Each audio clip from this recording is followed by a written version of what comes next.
Hello there, lovely people. It's Alex from Nintendo Life here, and today we're reviewing for you Yakuza Kiwami on the Nintendo Switch. This review was originally written by the lovely Oliver Revolta and has been adapted for video by me. But anyway, that's more than enough waffling. Let's dive right into things.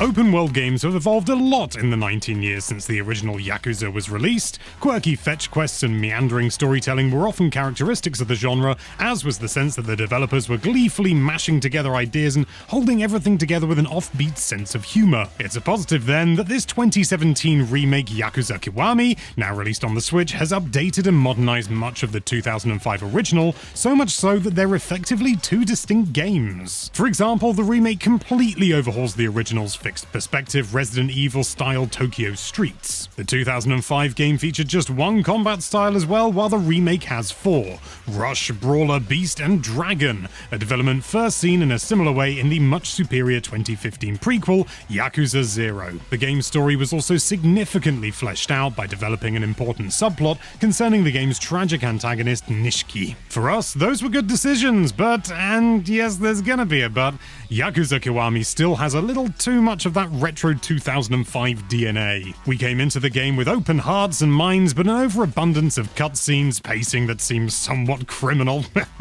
and often brutal difficulty spikes gave us pause for thought multiple times during this 15 to 20 hour action romp. We enjoyed a lot of our playthrough, but we also sometimes found ourselves genuinely frustrated. More than once we asked ourselves if we were really having any fun at all. The opening couple of hours highlight some of Yakuza Kiwami's strengths and weaknesses. When we were first set free to wander around the fully 3D Tokyo streets, we spent a silly amount of time exploring the nooks and crannies and appreciating all the true-to-life details. Shinjuku is a region like no other, and it was a delight seeing it replicated so well in Kamurocho. From the street-side vending machines to the brightly lit signs in arcades, to just wandering around a supermarket filled with colourful ramen packets. We stared happily into the little stairwells and lifts that lead to these iconic private room-style bars, or the entrances to baseball batting cages, darts bars, and sushi bars. The artistic rendering, the streets filled with pedestrians and stumbling drunks and groups large and small, day and night, rain and sunshine made the game environment really seem alive. The story starts off well as well. We follow Kiryu, initially the lieutenant advisor to the Jojima family crime syndicate,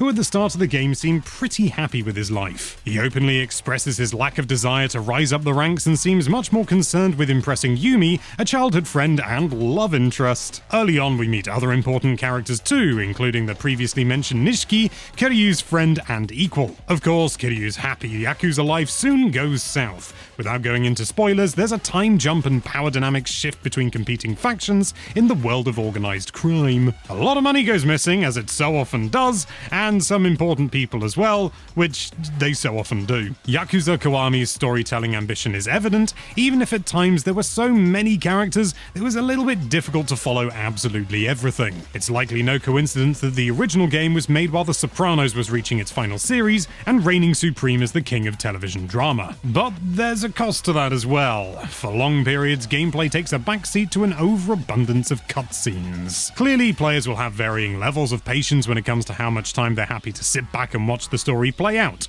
For us, the truth is Yakuza Kiwami pushed us just a little bit beyond our limit. Beyond the occasional artificially dragged out fetch quest, brawling is, of course, the soul of the game, and on the surface, the fighting system is fun. We were often tasked with fighting large groups in combat that felt a little bit like Rocksteady's Batman games, though perhaps a little bit more nuanced, complicated, and chaotic, and less sort of auto-aimy. Y unleashes a quick attack, X ups the ante with a knockout blow, A grabs and B saves face literally by letting Kiryu dodge incoming attacks. You can use the L button to block as well, and all this can be mixed and matched via the 4 different combat styles in order to string together combos and unleash powerful heat attacks that inflict a higher amount of damage. With all the different fighting styles and a huge number of upgrades and moves to unlock, uppercuts, space clearing, rush attacks, extra feints and dodges, we had fun whenever the game let us get into a decent flow. Kiryu's animations, whether ducking and weaving or throwing his body weight into a punch, add massively to the experience. In truth, at our worst, because our poor brains are only capable of holding so much new information at a time,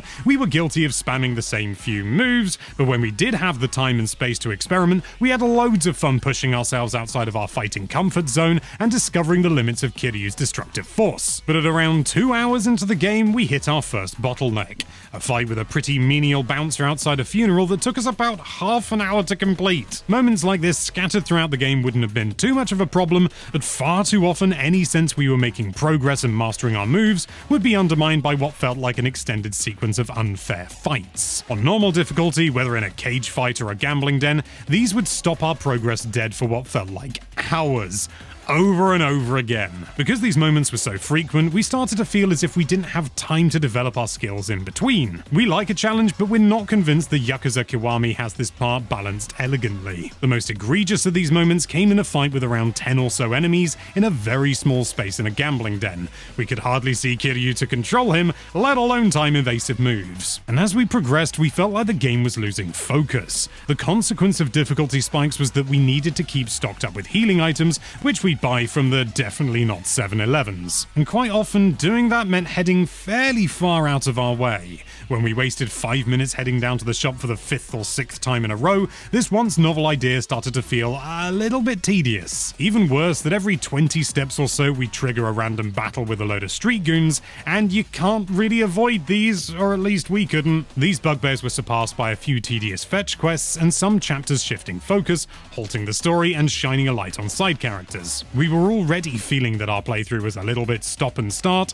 and just when we urged to push on with the main story, the game threw an unwelcome curveball. Arguably, tightening up a few of these moments may have helped Yakuza Kiwami better highlight its more positive traits. After 7.5 years with the Switch, we're all aware that there may be more beautiful versions of the game elsewhere, but the bottom line is that this version of Yakuza Kiwami is the fully functional and equivalent experience.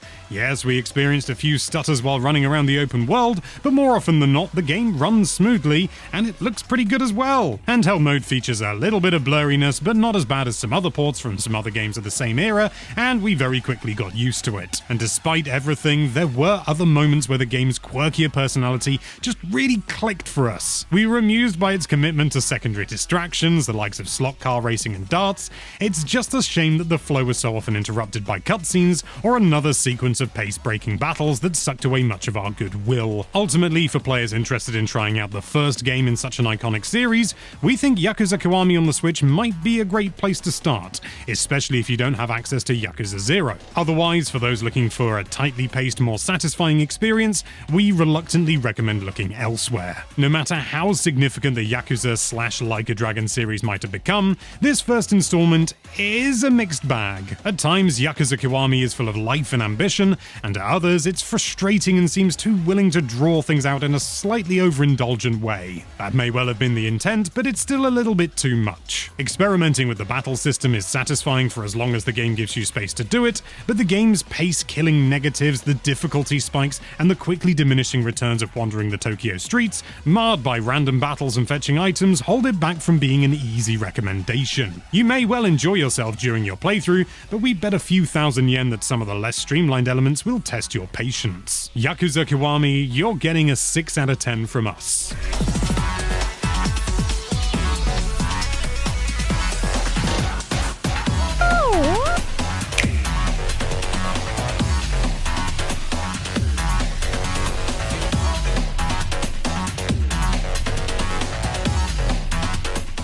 You've reached the end of the review. That means it's time for Alex's personal thoughts, and I've got to be honest, I think I had a better time than Oliver did. I am completely new to the series, so I have nothing to compare it to. And yes, I agree with pretty much all the points that Oliver made.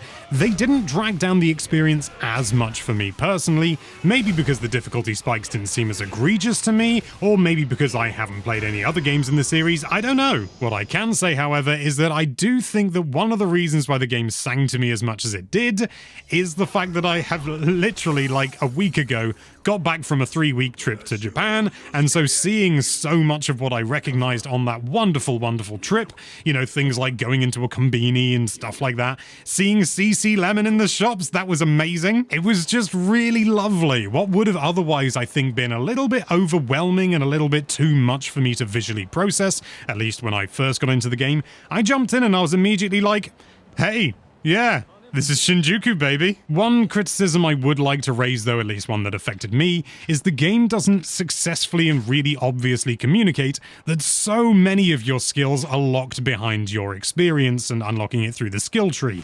That's fine, but I didn't realize what was going wrong when I couldn't do the heat attack that I'd done previously because the game hadn't told me that I needed to unlock a new thing. I didn't have it for Rush, I only had it for Dragon or something like that. Now that I know, of course, I know, but yeah, considering some of the fights really do suddenly jump up in difficulty, it would have been nice to have that, you know, sort of really highlighted and, you know, maybe the first time you come across one you haven't done it says, hey, you know, sort of, you've done these before, but you'll need to unlock one now, and you can do it mid-fight, it's not a problem. So just let us know, you know? I've been really enjoying the game, I really have. I haven't played masses and masses, so do take everything I say with just a little pinch of salt, but so far, yeah, to me, it's striking me as a good, and I'm really excited to see the other games in the series. I've found another series I like! We can pretend we're YouTubers. Or one of us at least.